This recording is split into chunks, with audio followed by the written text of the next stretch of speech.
निकालो कैलकुलेटर, जोड़ो। अच्छा जोड़ो। देखो हम तो पढ़े हैं नहीं है? जोड़ो,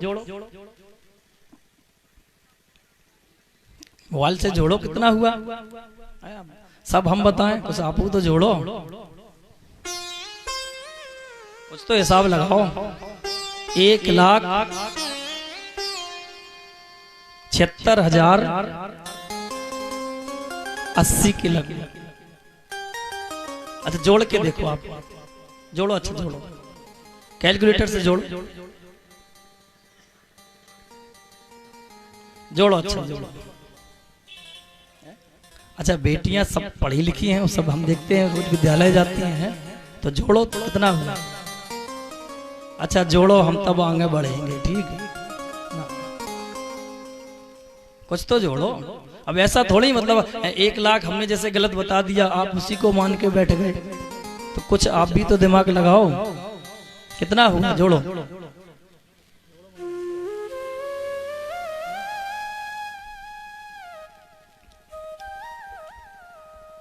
जोड़ो भैया।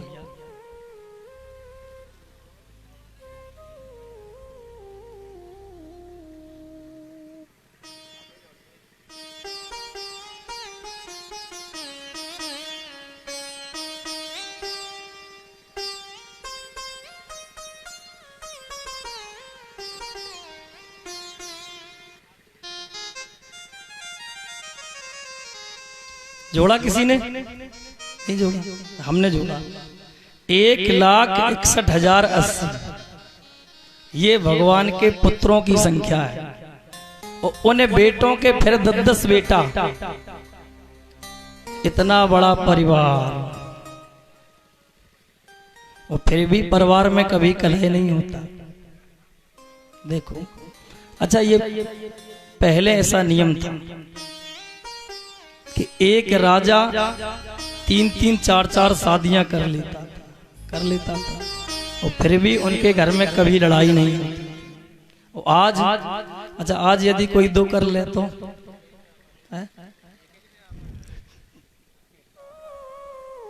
ये बताओ आप। अच्छा जैसे किसी के 2 विवाह करा दिए जाएं, क्या हो?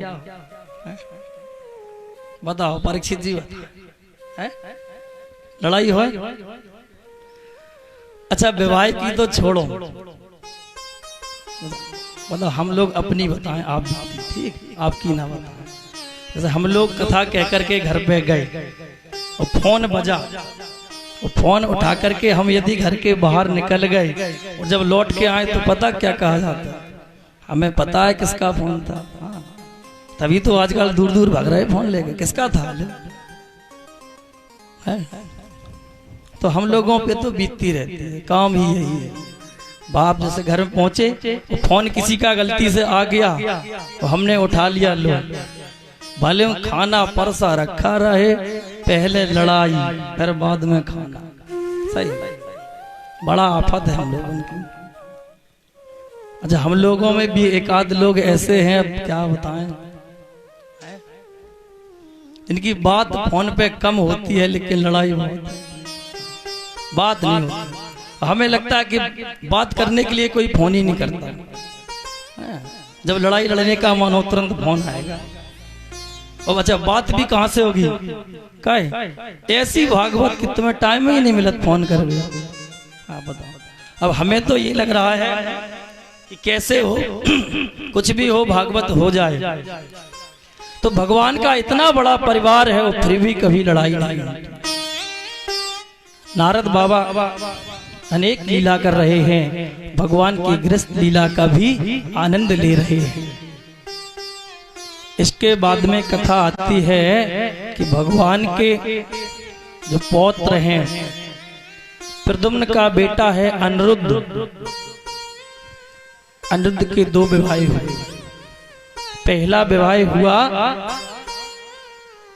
बाणासुर की बेटी उषा के साथ, और दूसरा विवाह हुआ जो रुक्मी पौत्री है नातिन, जिसका नाम है रोचना। 2 विवाह हुए।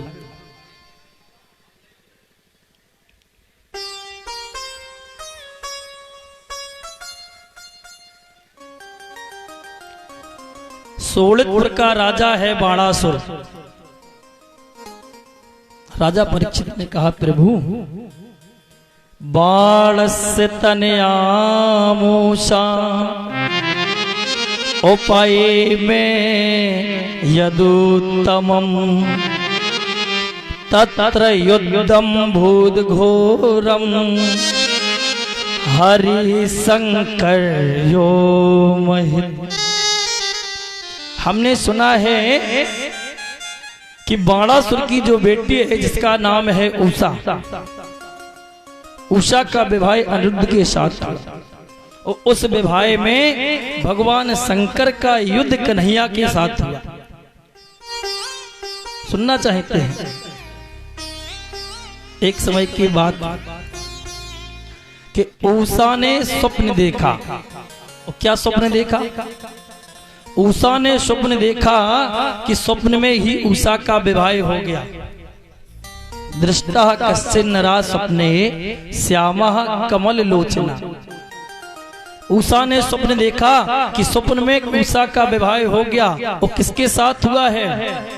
बहुत सुंदर पुरुष है, बहुत सुंदर पुरुष है। उसके साथ जब विवाह हुआ तो उषा बात करने लगी। बात करते करते क्या हुआ कि उषा के मुख से हाय कांत शब्द निकल गया।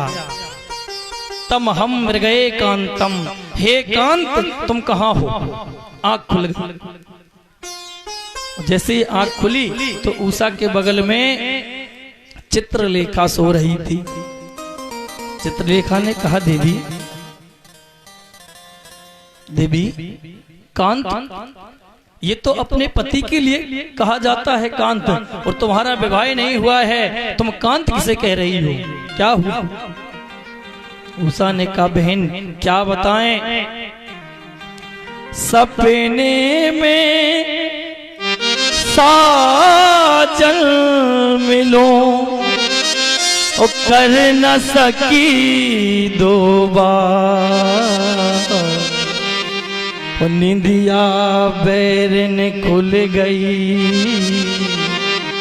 मलती रह गई। हाँ क्या बताएं बहन, आज स्वप्न में मेरा विवाह हो गया। और जब जिसके साथ विवाह हुआ तो उससे हम बात कर ही रही थी। और बात करते करते क्या हुआ कि मेरी आंख खुल गई।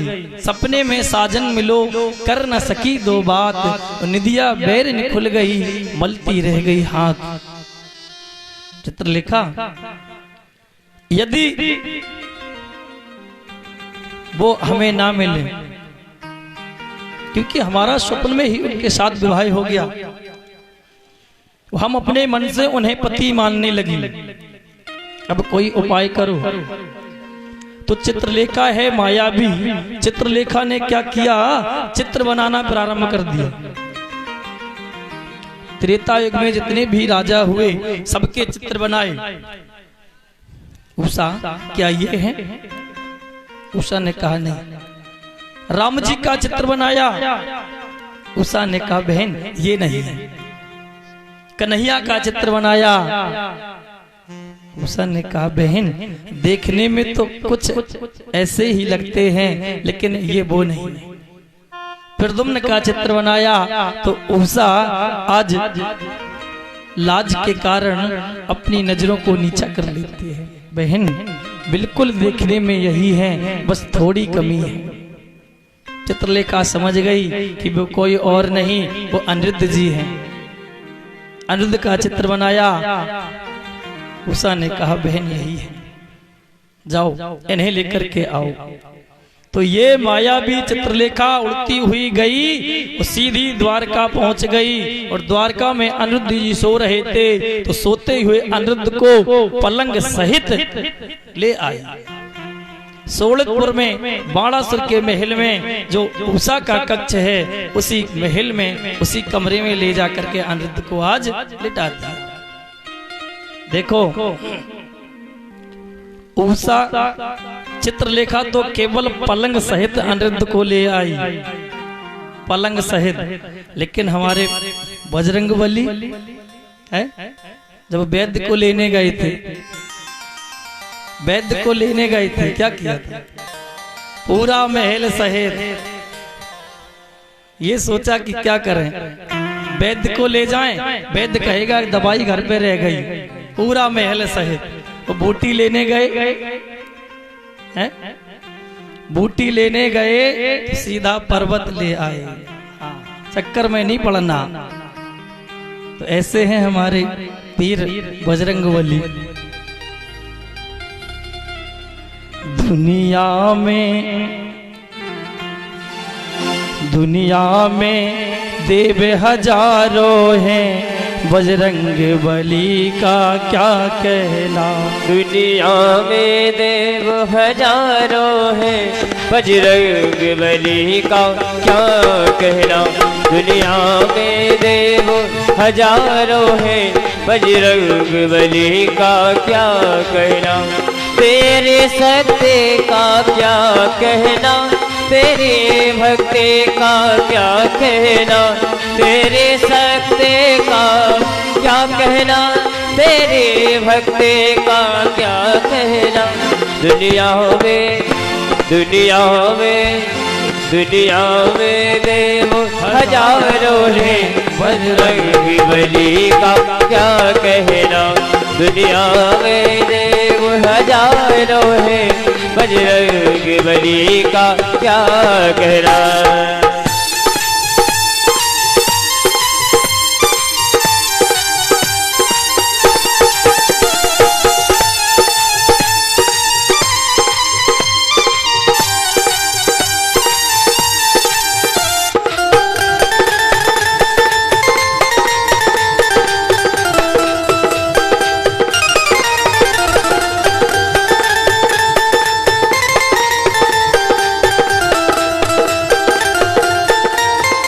तुम्हें सात समंदर लांग गए, तुम्हें झट लंका में कूद गए। तुम सात समंदर लांग गए और लंका में कूद गए। तुम्हें सात समंदर लांग गए, तुम्हें झट लंका में कूद गए। तुम सात समंदर पार गए और लंका में कूद गए। रावण को डराना क्या कहना, लंका को जलाना क्या कहना।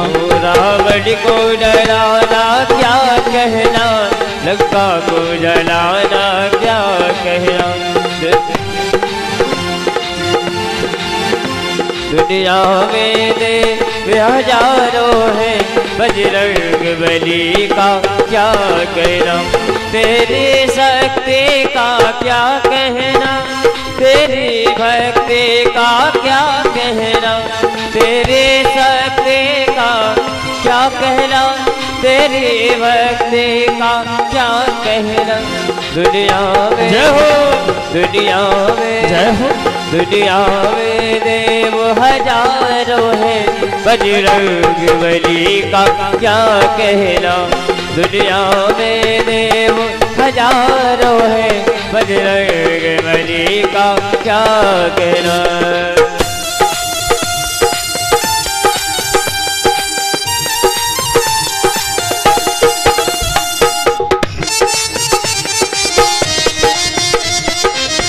जय हो।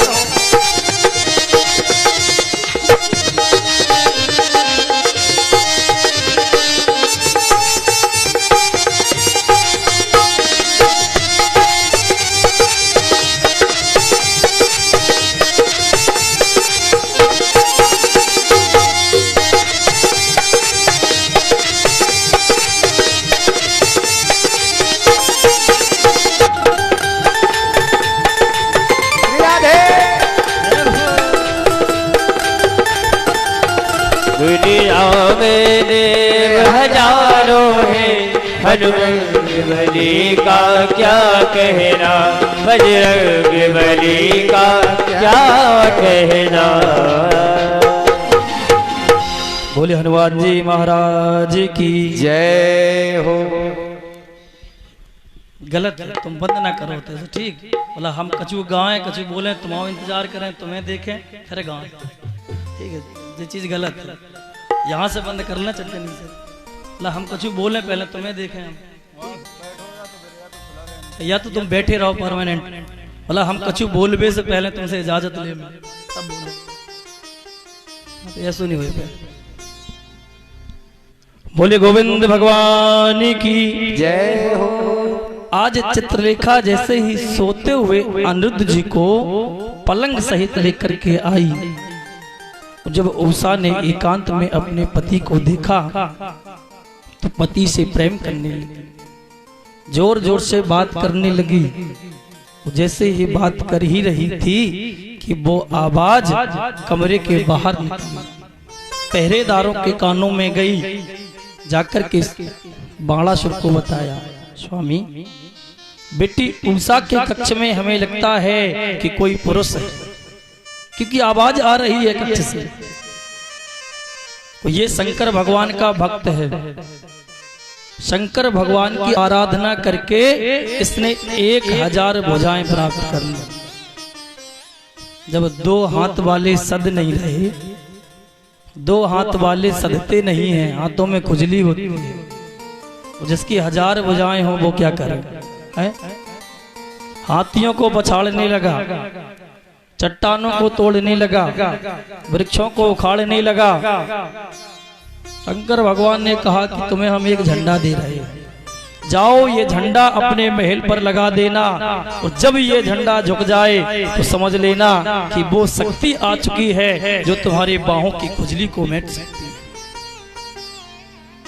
आज क्रोध आ गया इस बाणासुर को, चिघाड़ता हुआ चीखता हुआ चला जा रहा है। जाकर के जैसे ही इसने देखा कि एक पुरुष बेटी के कक्ष में है, क्रोध आ गया।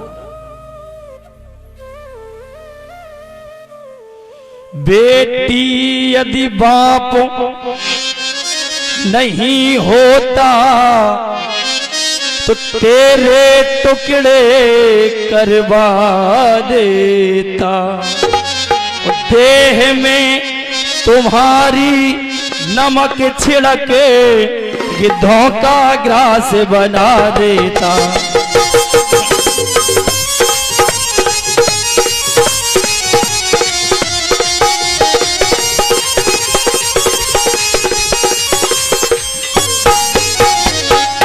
उसने कहा बेटी मैं तेरा पिता हूं, यदि तुझे कुछ कहता हूं तो समाज में मेरा अपयश हो जाएगा।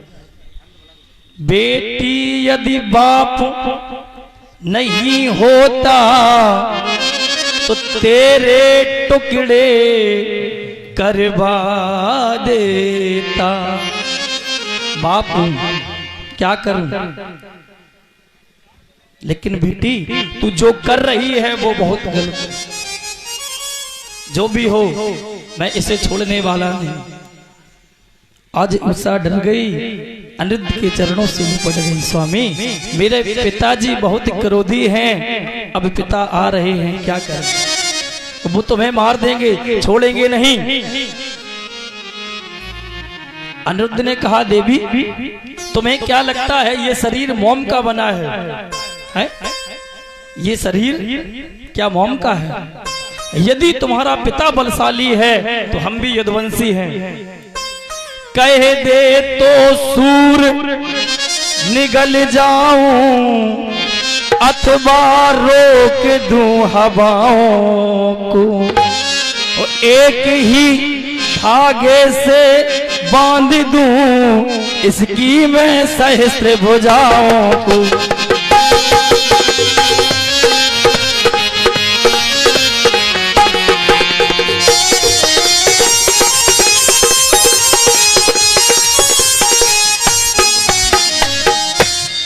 देवी हम भी यदुवंशी हैं, कह दे तो रंग दिखा डालूं, हाथी को गेंद बना डालूं, या हड्डी के सुरमा कर करके, तुम कहो तो क्या कर?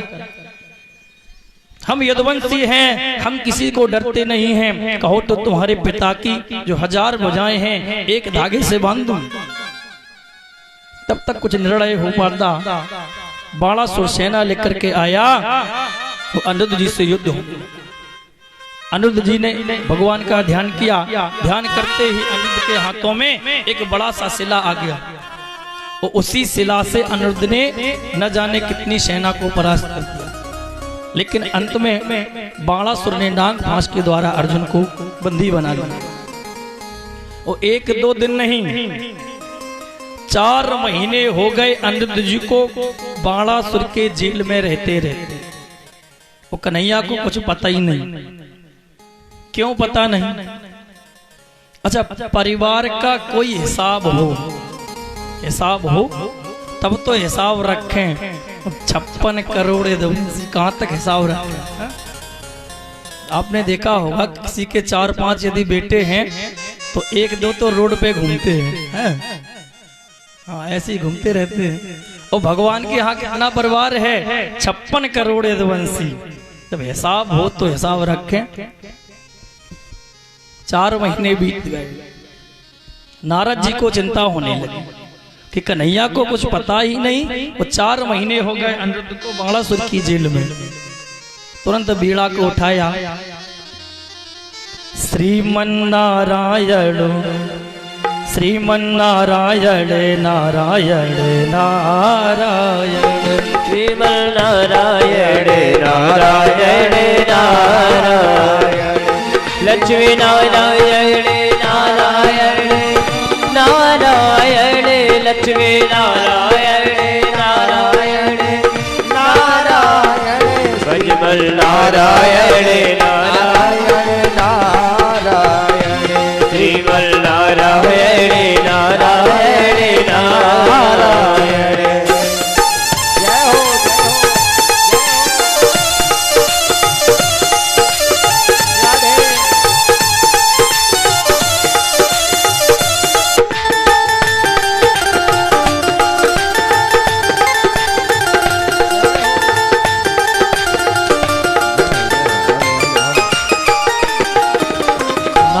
पहुंच गए द्वारका। भगवान ने देखा, स्वागत किया। आओ बाबा नारद, बहुत दिनों में आना, क्या बात? नारद जी ने कहा, कन्हैया परिवार में सब कुशल मंगल है? हाँ, सब कुशल मंगल, परिवार में सब हैं, कोई बाहर तो नहीं। भगवान ने कहा, क्या कहना चाहते हो? नारद जी ने कहा, कन्हैया एक बात बताएं, तुम लो एक रजिस्टर, जैसे स्कूल में नहीं हाजिरी भरते हैं, ऐसी तुम अपने परिवार के सदस्यों के नाम लिखो और जब सुबह हो तो सबसे पहले हाजिरी भरो। तुम्हें पता चल जाएगा कौन घर में है और कौन नहीं है। 4 महीने हो गए, 4 वर्ष का मासा, 4 महीने हो गए। अनिरुद्ध जी गए थे विवाह करने, वो बाणासुर ने बंदी बना लिया। तो भगवान 12 अक्षौणी सेना लेकर के आए बाणासुर के यहाँ। और बाणासुर के गुरु कौन है? भगवान शंकर। वो इधर भगवान शंकर आ गए सेना लेके, युद्ध होने लगा। भगवान कृष्ण की सेना हारने लगी, शंकर की सेना जीतने लगी। क्यों? अच्छा, भगवान शंकर की सेना में कौन है? कौन है? भूत प्रेत? भूत प्रेत है? भगवान शंकर की सेना में है भूत प्रेत। अच्छा, भूत प्रेत से कोई लड़ सकता है? दिखाई देवे ना, और जिसे लग जाए उठा उठा के पटके। हाँ, भगवान की कृष्ण की सेना हारने लगी। आज भगवान कृष्ण ने शंकर भगवान की सेना पर जिम्भास्त्र छोड़ दिया। जब वहां आने लगी समस्त सेनाओं को, जब वहां आने लगी भगवान शंकर को, जब वहां आने लगी, यहाँ पर भगवान शंकर ने भी अस्त्र छोड़ा है, शीत, जिसे निमोनिया कहते हैं। तो आज भगवान शंकर की सेना थर-थर कांपने लगी जब वहां आने लगी। अब युद्ध कौन करे? यहाँ पर 4 श्लोकों में वैष्णव जो ने शीत की स्तुति की है। और जो भी इन श्लोकों का पाठ करता है, जैसे निमोनिया होता है बुखार, जिसे निमोनिया आता हो, भागवत जी में 4 श्लोक हैं, वो 4 श्लोक भोजपत्र पर लिख के यदि कोई अपने हाथ में बांधता है तो जीवन भर उसे फिर निमोनिया बुखार नहीं आता। नमामि त्वानंत शक्तिं परेशं सर्वात्मानं केवलं ज्ञप्तिमात्रम् विश्वोत्पत्तिस्थान संरोध हेतुम् यत्तद् ब्रह्म ब्रह्मलिंगम प्रशांतम। जो 4 श्लोकों का पाठ करता है, आज भगवान शंकर को कन्हैया ने शीत ज्वर से मुक्त किया और बाणासुर से युद्ध होने लगा। बाणासुर की सेना को भगवान ने परास्त कर दिया। अब बाणासुर ने क्या किया? बाणासुर की माँ का नाम है कोटरा। तन माता कोटरा नाम नग्न मुक्तो सिरोरुआ। माता कोटरा ने देखा कि मेरा बेटा, मेरा बाणासुर हार रहा है, तो आज भैया कोटरा विवस्त्र होकर के भगवान के सामने आ गई। और जैसे ही भगवान ने देखा कि कोटरा विवस्त्र खड़ी है, भगवान ने अपना मुख घुमा लिया, मुख फेर लिया। बाणासुर को मौका मिल गया और सेना लेकर के आया, युद्ध होने लगा। अब की बार भगवान ने क्या किया? अब की बार भगवान ने सुदर्शन चक्र के द्वारा विच्छेद बाहु शाखा एवं वनस्पति, भगवान ने चक्र के द्वारा इसकी 996 भुजाओं का खंडन कर दिया। 4 हाथ छोड़ दिए, जाओ, अपना रूप दिया। क्योंकि प्रहलाद को भगवान ने वरदान दिया था कि तुम्हारे कुल में किसी पर भी हम अस्त्र शस्त्र नहीं चलाएंगे। इसलिए आज बाणासुर को मारा नहीं भगवान ने, इसकी भुजाओं का खंडन कर दिया।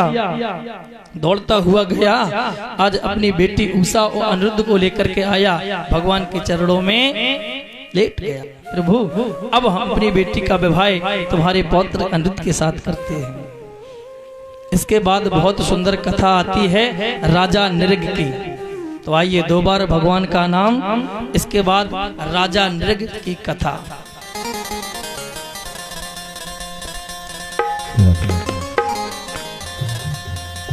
बोलिए बाके बिहारी लाल के जय। बोले हरे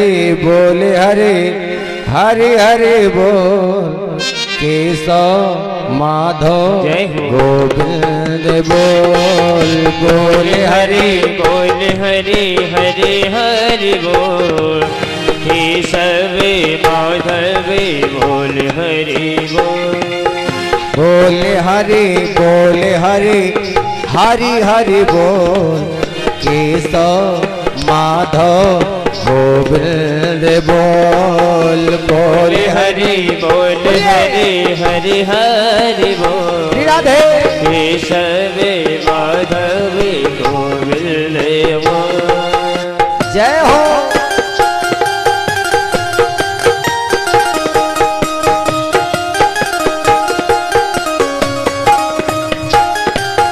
नामे प्रभु का है सुखकारी, कष्टे हरेंगे क्षण में भारी। नाम प्रभु का है सुखकारी, कष्टे हरेंगे क्षण में भारी। नाम कपिले अमृत घोर, नाम कपिले अमृत घोर। केशव माधव गोविंद बोल। बोले हरि हरि हरि बोल केशव माधव गोविंद बोल। बोले हरि हरि हरि बोल केशव माधव गोविंद बोल। राधे। सभी लोग तालियां बजाते हुए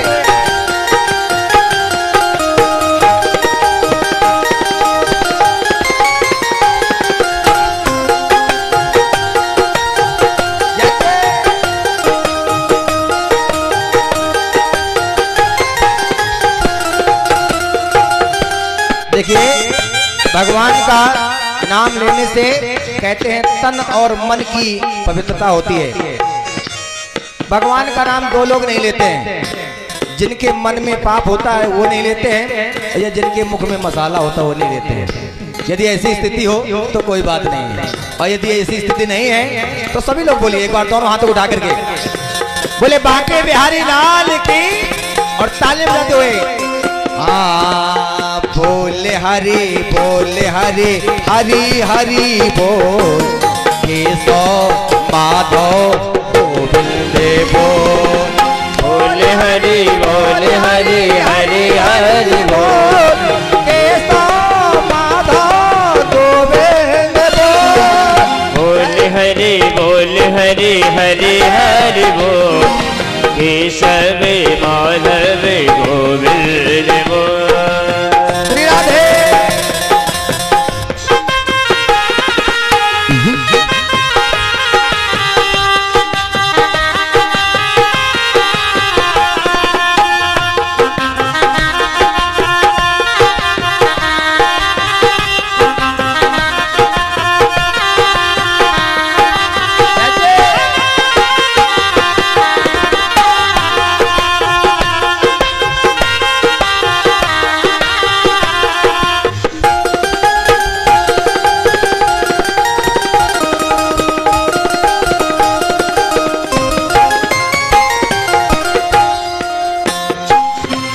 सबरी अहिल्या सदने कसाई, नामे जपन से मुक्ति पाई। सबरी अहिल्या सदने कसाई, नामे जपन से मुक्ति पाई।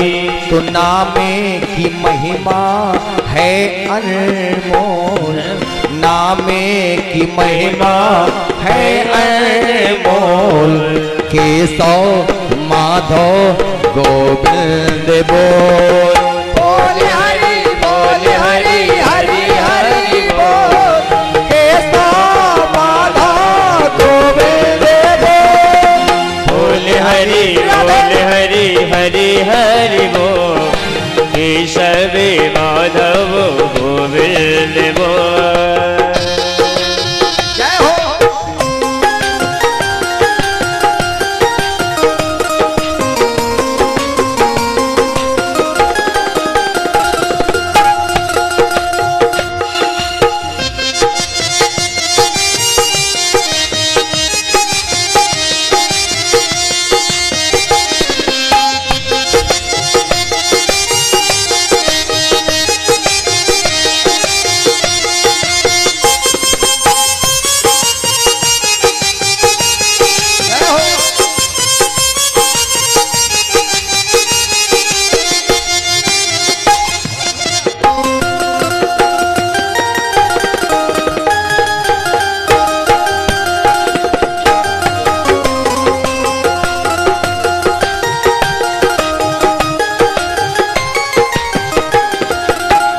क्योंकि कहते हैं हर चिड़िया बाज नहीं होती, हर इमारत ताज नहीं होती। ऊपर वाले के कहे से तो सभी को डरना पड़ेगा, क्योंकि उनकी लाठी में आवाज नहीं होती।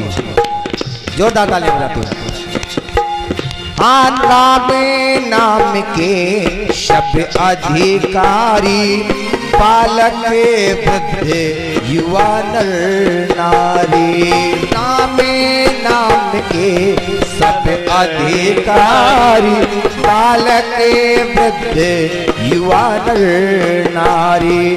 हरदम केशो मुरारी बोल, हरदम केशो मुरारी बोल, बोल हरि हरि हरि हरि बोल, बोल हरि हरि हरि बोल, केशव माधव गोविंद बोल, बोल हरि हरि हरि बोल, केशव माधव गोविंद बोल, बोल हरि हरि हरि बोल, केशव माधव गोविंद बोल, केशव माधव गोविंद बोल, केशव माधव गोविंद बोल, केशव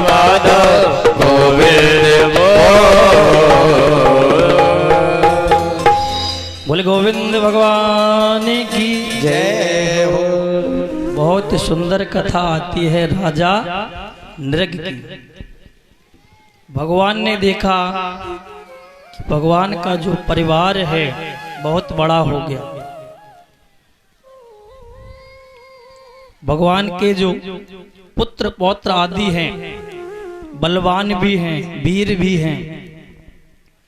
तो भगवान राजा नृग की कथा से माध्यम से अपने बेटों को समझाना चाहते हैं कि कभी भी भूल कर भी किसी संत और किसी ब्राह्मण का अपमान नहीं करना।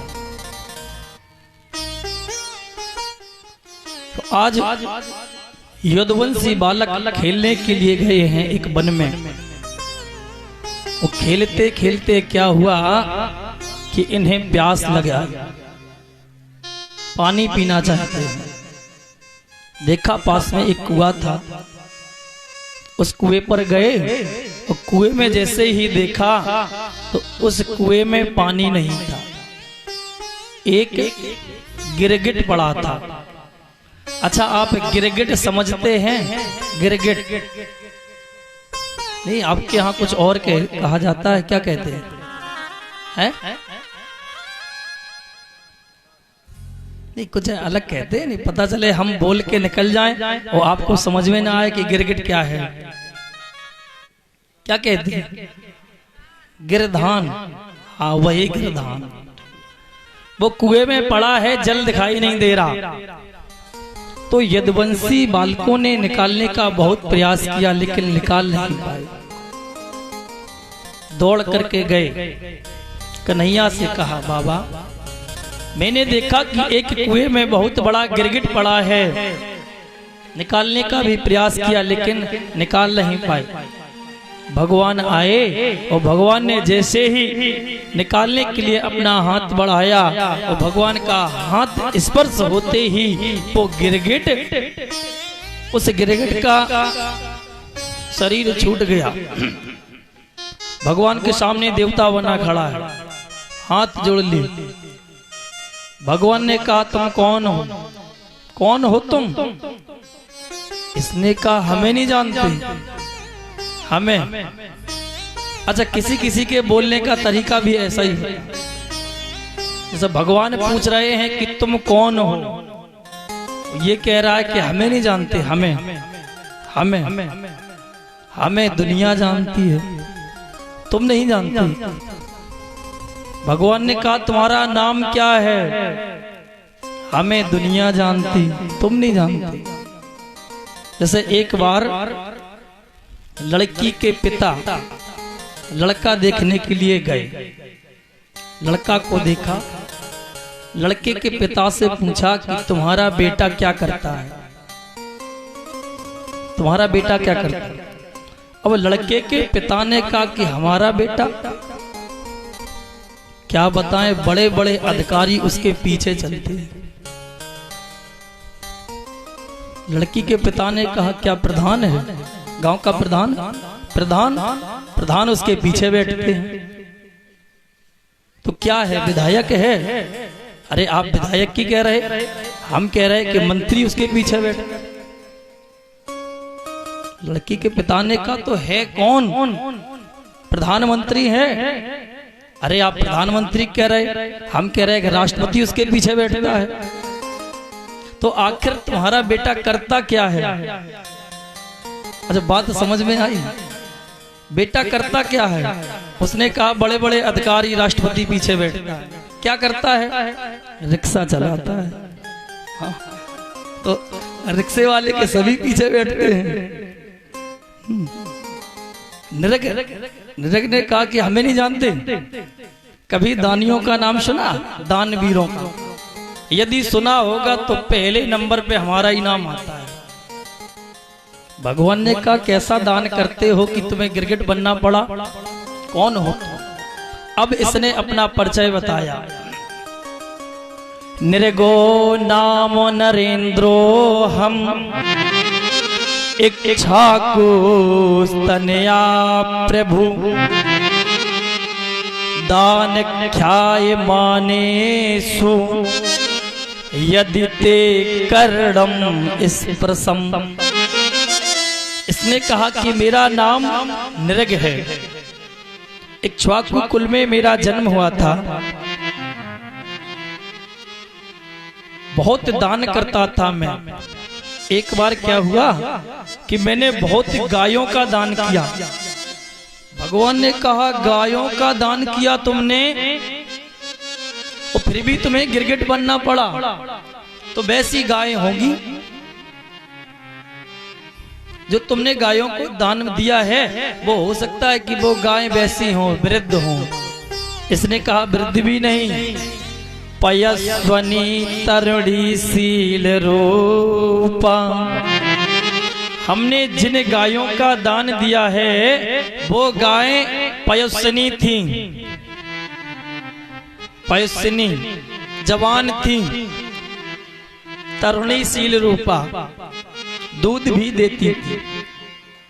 तो भगवान ने कहा दूध तो देती होगी, लेकिन हो सकता है कि वो गाय मारती हों। इसने कहा ना, वो गाय मारती नहीं थी, तरुणी शील रूपा, बहुत सीधी गाय थी। तो भगवान ने कहा जब तुमने गायों का दान किया और वो भी दूध देती हुई गाय, वो गाय भी सीधी थी, तो हो सकता है कि जिस धन से तुमने गायों को खरीदा वो धन नंबर 2 का हो। इसने कहा धन भी बहुत अच्छा था, न्यायार्जिता रुपये खुरा सबत्सा, वो धन भी न्याय से कमाया हुआ था, वो ऐसे दान नहीं किया हमने। गुणो प्रपन्ना कपिला है मैं श्रृंगिना, बहुत गुणवान गायें थी, वो कपिला गायों का दान किया।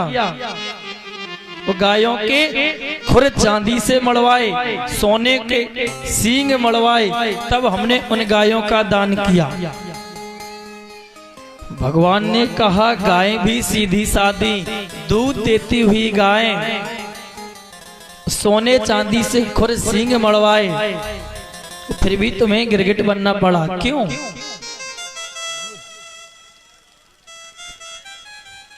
फिर भी तुम्हें गिरगिट क्यों बनना पड़ा? गिरगिट ने कहा स्वामी प्रभु एक कारण हो गया, जगह करो भैया और पीछे बिछाओ कुछ।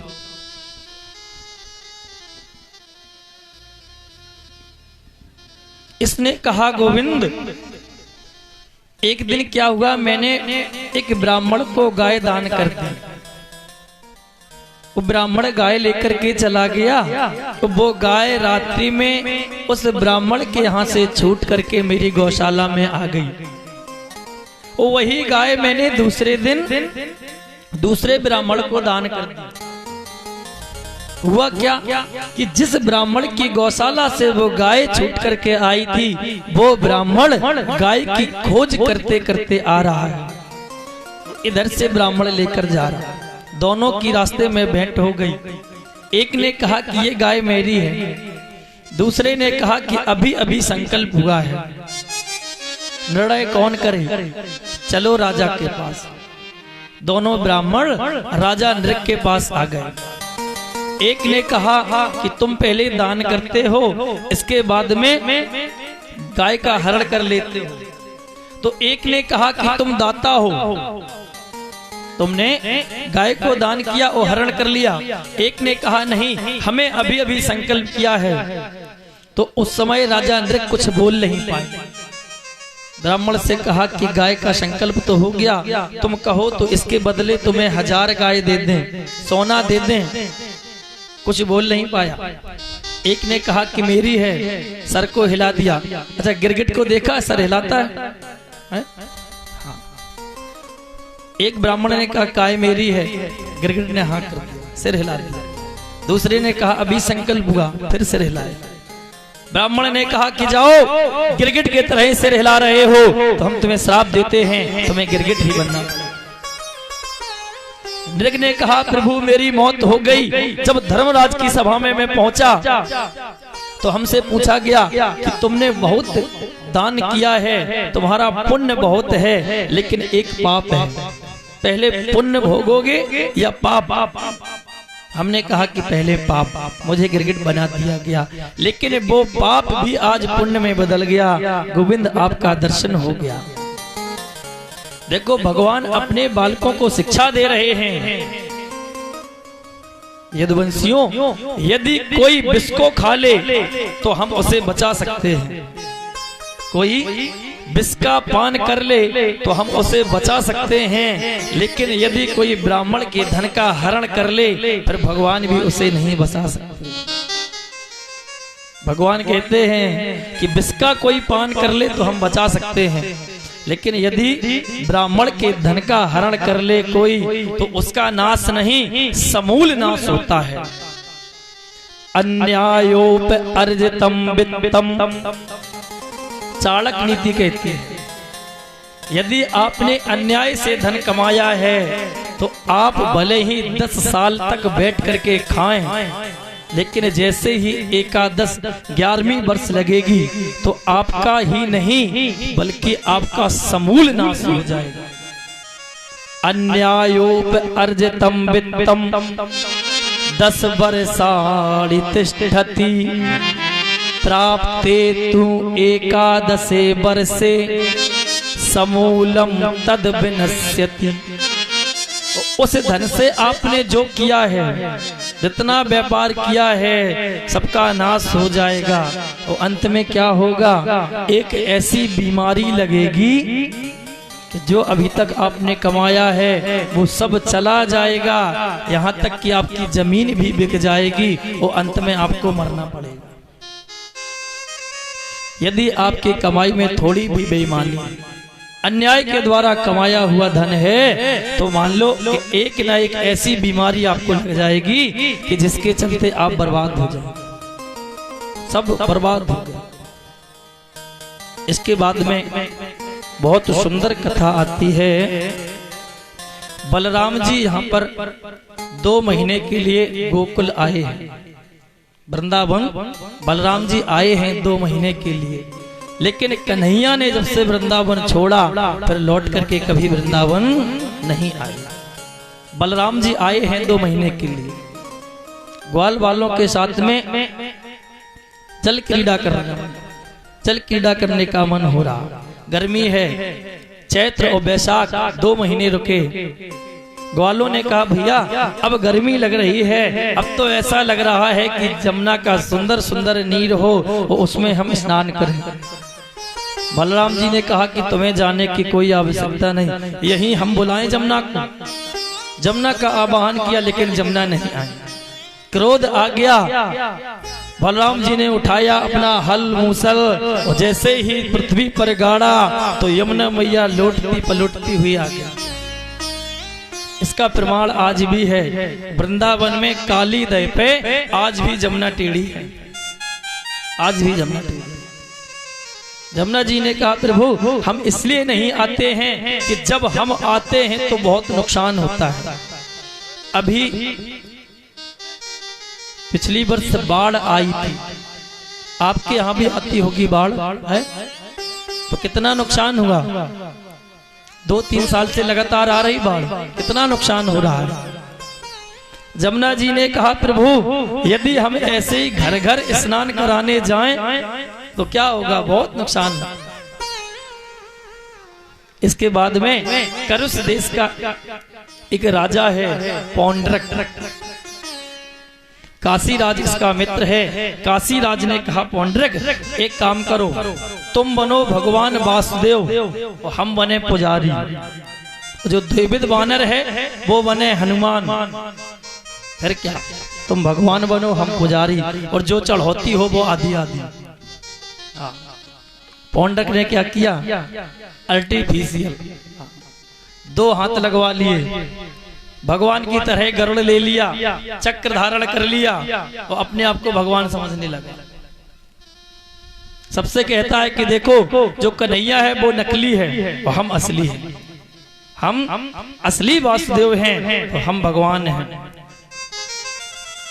इसका मित्र काशीराज ने कहा कि ऐसे आनंद नहीं आएगा, क्या करें, एक कन्हैया के लिए पत्र भेजो, जब कन्हैया तुम्हें भगवान समझ लेगा तब बात बनेगी। जब कन्हैया तुम्हें भगवान समझ लेगा तब बात बन जाएगी। पत्र लिख करके कन्हैया को भेज दिया। कन्हैया ने कहा ठीक है, जाओ अपने भगवान से कहना कि ये कन्हैया दर्शन करने के लिए आएगा। अब डरने लगा, अब क्या कर, कन्हैया आ रहे हैं, अब तो मौत पक्की। लेकिन इसका जो मित्र है काशीराज, वो धीरज बधा रहा है। देखो वो नकली है और तुम असली हो, तुम्हारे साथ में बड़े बड़े वीर हैं। आज समय को देखते हुए भगवान युद्ध करने के लिए आए हैं और भगवान ने इस पौंड्रक का वध कर दिया। इसके मित्र काशीराज का भी वध कर दिया। काशीराज के बेटे का नाम है सुदक्षिण। सुदक्षिण ने भगवान शंकर की आराधना की, जिससे एक कृत्या प्रकट हो गई। कृत्या से कहा जाओ कृष्ण के सहित द्वारका को जला करके राख कर देना। ये कृत्या द्वारका के लिए चली, भगवान को मारने के लिए, और भगवान ने अपना चक्र छोड़ दिया। आज कृत्या उल्टे पांव दौड़ रही है और दौड़ करके आई और काशी में आकर के ये कृत्या गिर जाती है। काशी जल करके राख हो। काशी को भगवान ने जला दिया था। अच्छा, अब आप कहो कि काशी अभी भी है, फिर कहां से आई? भगवान ने काशी को जला दिया था। भगवान शंकर ने काशी को अपने त्रिशूल पर बसाया है। पहले जल गई थी। इसके बाद में बलराम के द्वारा द्विविध वानर का वध होता है। बहुत सुंदर कथा आती है। जामवती का जो बेटा है सांब, और दुर्योधन की बेटी का नाम है लक्ष्मणा। दुर्योधन अपनी बेटी का विवाह करना चाहता है, स्वयंवर कर रहा है, लेकिन सांब ने आकर के हरण कर लिया। आज दुर्योधन आदि कौरवों ने सांब को बंदी बना लिया। और जैसे ही ये खबर यदुवंशियों को मिली तो आज बलराम जी आए हैं समझाने। बलराम समझाने आए। कौरव और पांडव जैसे ही देखा आज हस्तिनापुर में बलराम आए हैं तो बलराम जी के चरणों में लेट गए, लेकिन ये दुर्योधन नहीं गया।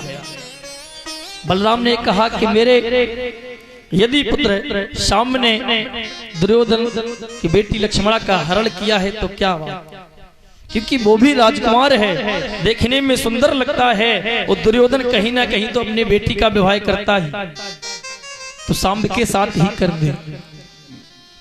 दुर्योधन ने कहा देखो, गुरु हो तो क्या हुआ, गुरु हो तो क्या हुआ, रहो तुम भी अपने औकात में। आज पैर की जूती सर पर चढ़ के बोल रही है। अच्छा, इतना कोई यदि बलराम से कह दे और बलराम जी शांत रहे, ऐसा हो सकता है? बलराम को आया क्रोध। बलराम ने कहा अभी मैं इस हस्तिनापुर को गंगा में डुबो दूंगा। हल मूसर को गाड़ दिया पृथ्वी पर। आज हस्तिनापुर डगमगाने लगी, डगमगाने लगी हस्तिनापुर। आज भी आप दिल्ली जाएंगे, जो पुरानी दिल्ली है वो दिल्ली गंगा की ओर झुकी है। दुर्योधन दौड़ता हुआ आया, बलराम जी के चरणों में लेट गया, गुरुदेव हमसे बहुत अपराध हो गया। तो यहाँ पर सांब का विवाह दुर्योधन की बेटी लक्ष्मणा के साथ होता है। इसके बाद में अनिरुद्ध का विवाह रुक्मी की पौत्री रोचना से होता है। भगवान कृष्ण और बलराम बारात लेकर के आए और इसी बारात में इस रुक्मी का भी भगवान बलराम के द्वारा उद्धार करा देते हैं। देखो समय कम है, कथा बहुत है, सीधा आपको ले चलते हैं राजसूय यज्ञ की कथा सुनाते हैं। अच्छा, राजसूय यज्ञ आपने सुना है? राजसूय यज्ञ